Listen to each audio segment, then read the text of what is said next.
अस्सलाम वालेकुम। इमरान खान की गिरफ्तारी और नाअहली के बाद पाकिस्तान की आवाम की जानिब से सोशल मीडिया पर पाकिस्तान की अदालतों पर बेजा तनकीद की जा रही है। अगर आप इस दौर में भी पाकिस्तान की अदालतों को अपने फैसलों में आज़ाद और खुद मुख्तार समझते हैं तो आप अहमकों की जन्नत में रहते हैं। क्या आवाम की तसल्ली के लिए ये काफी नहीं कि मिर्जा असलम बेग के दौर में जो अदालतें रुकों पर चलती थी वो अब व्हाट्सएप मैसेजेस पर चलती हैं।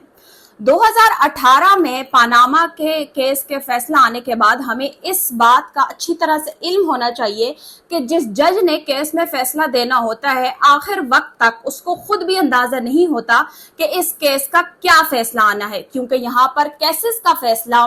कानून, अदल इंसाफ या मंतक के मयार पर नहीं किया जाता, बल्कि इस पर किया जाता है कि आप सियासत की लकीर में किस तरफ खड़े हैं, या फिर अवामी नुमाइंदे के तौर पर आप खुद खड़े हैं या आपको खड़ा किया गया है। अगर आपको खड़ा किया गया है तो फिर हाईजैकिंग जैसे संगीन जुर्म के मुर्तकिब होने के बावजूद आप किसी जेल में नहीं बल्कि सऊदी शाहों के महलात में लैंड कर जाते हैं और मेहरान बैंक जैसे स्कैंडल के मरकजी बेनिफिशरी होने के बावजूद आप मुल्क के 3 बार वज़ीर आज़म भी बन जाते हैं। लेकिन अगर उसके बाद आप इतनी जुर्रत दिखा दें कि आप बैसाखियां फेंक कर अपनी मर्जी से खेल खेलना चाहें तो फिर अपने बेटे से तनख्वाह न लेने या फिर कैलिबरी फॉन्ट के आने से पहले ही उसके इस्तेमाल जैसे मामूली जुर्म पर आपको वजीर आजम या फिर आपकी पार्टी के सदर के ओहदे से भी हटा दिया जाता है।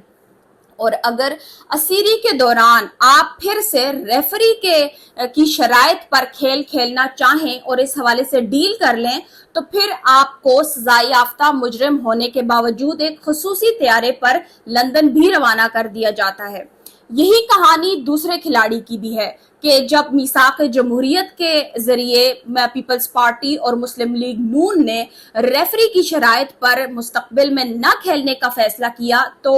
एक नया खिलाड़ी यानी कि इमरान खान को मैदान में उतार दिया गया। जब तक इमरान खान साहब रेफरी की शराइत पर खेल रहे थे तो पार्लियामान जैसे मुकद्दस इदारे को यरगमाल बनाना या फिर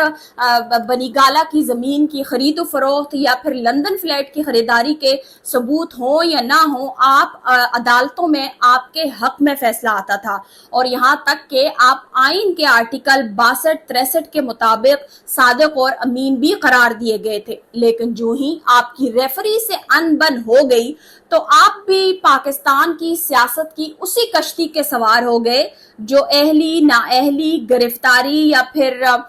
यहाँ तक के फांसी के भंवर में डोलती रहती है। अगर आपकी रेफरी के साथ सेटिंग ठीक चल रही है तो फिर एक घड़ी क्या आप आइन को भी, पाकिस्तान के आइन को भी रद्दी की टोकरी में फेंक दें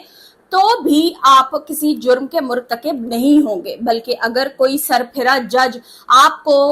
इस बात पर कोई सजा सुना भी दे तो उनके साथ के दूसरे जो जजेस साहिबान हैं, जो जज भाई हैं, वो उस जज को पागल करार दे देते हैं। इसलिए मेरे नजदीक तो ये बहस ही फजूल है कि पाकिस्तान की अदलिया का पाकिस्तान की तारीख में एक इंतहाई शर्मनाक किरदार रहा है। पाकिस्तान की अदालतें तो रोज़े अव्वल से ही पाकिस्तान के मुक्तदर और जोरावर हलकों के इशारों पर चलती रही हैं, बल्कि वो इस बात पर दाद की मुस्तहिक हैं कि वो आज तक अपने इस उसूल से उन्होंने इनहराफ नहीं किया। लेकिन सवाल ये है और मौजूए बहस ये होना चाहिए कि वो सियासतदान जो मेरे और आपके वोटों से पार्लियामान में मुंतखब होकर जाकर बैठते हैं वो जमहूरियत, आइन, कानून और इस मुल्क के असल मालिक यानी कि अवाम से कितनी वफा करते हैं। पाकिस्तान के रियासती ढांचे में ना तो कोई जज, ना ही कोई ब्यूरोक्रेट और ना ही कोई जर्नैल अवाम के वोटों से मुंतखब होकर आता है, ना ही उसकी तकर्री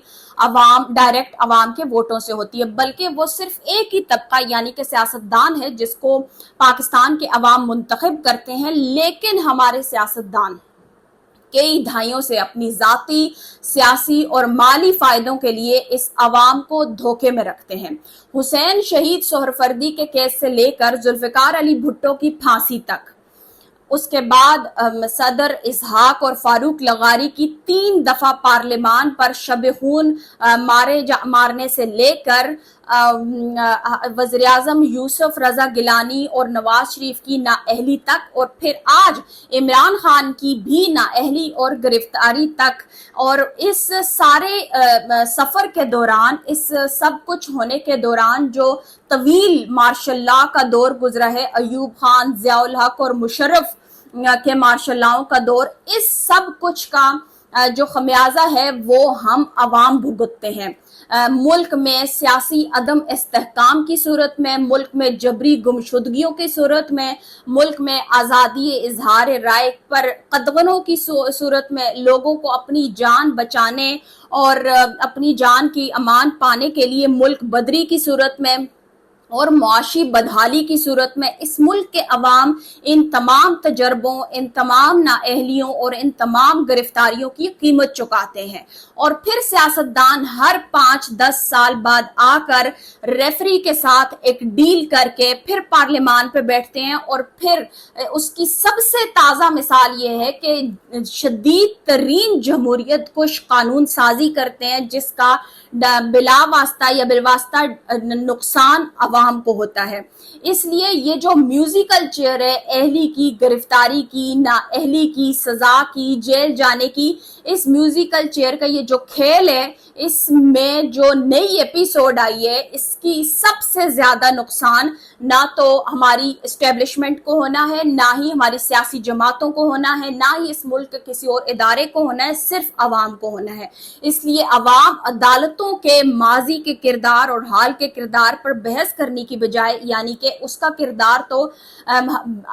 बिल्कुल हमारे सामने ट्रांसपेरेंट है कि अदालत का क्या किरदार रहा है, लेकिन अब वक्त है कि हम सियासतदानों के इस किरदार पर बात करें कि वो हर 5-10 साल बाद आकर डील कर इस मुल्क के अवाम के लिए इंतहाई नुकसानदेह पॉलिसीज और इंतहाई नुकसानदेह कानून साजी करके जाते हैं। अब वक्त है कि आप उन सियासतदानों को भी जवाबदेह ठहराएं।